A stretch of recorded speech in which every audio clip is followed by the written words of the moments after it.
হাবিলের কোরবানি সেদিন কবুল করা হয় নাই, হাবিলের কোরবানি করে আছে, কিন্তু হাবিলের কোরবানি আল্লাহ তাআলা কবুল করে দেন।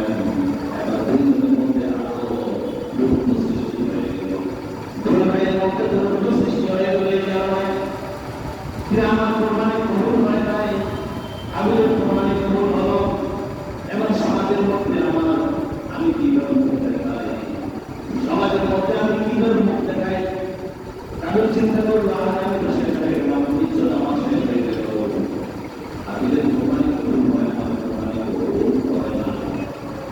হাবিল হাবিলকে মারার জন্য সেদিন বন্ধু করবে একটাই কারণ, বন্ধু যে করতে না পারে এই কারণ নয়, এই কারণ নয়।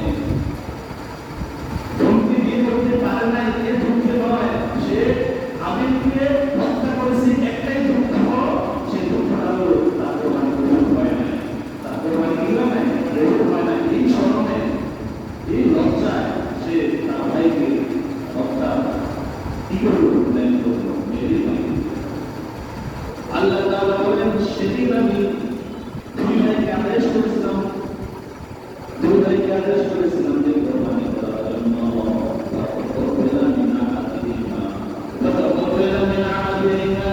এই দুই ভাইয়ের মধ্যে আমি একজনের কোরবানিটা কবুল করলাম, কিন্তু কোনো ভাইয়ের কোরবানি আমি কবুল করি নাই। এবার হাবিল বলল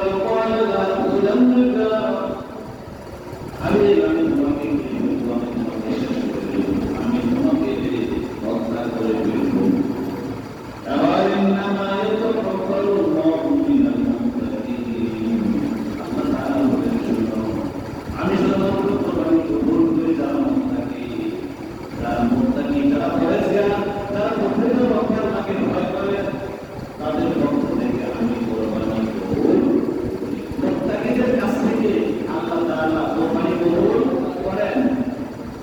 যার ভিতরে নামাজ নেই, যার ভিতরে স্বাধীনতা নেই, আল্লাহ আমাদের ব্যাপারকে সেই লোক মানে না, তার জন্য কোরবানি নয়, তার জন্য কোরবানি নয়।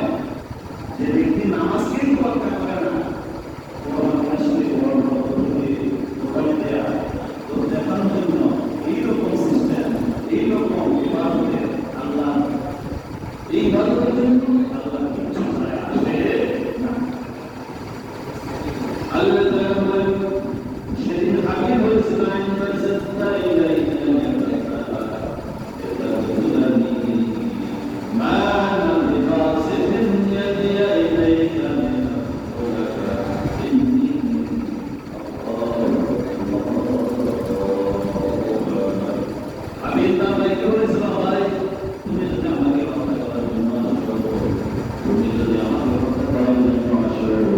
আমি কিন্তু তোমাকে হত্যা করব না।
আমি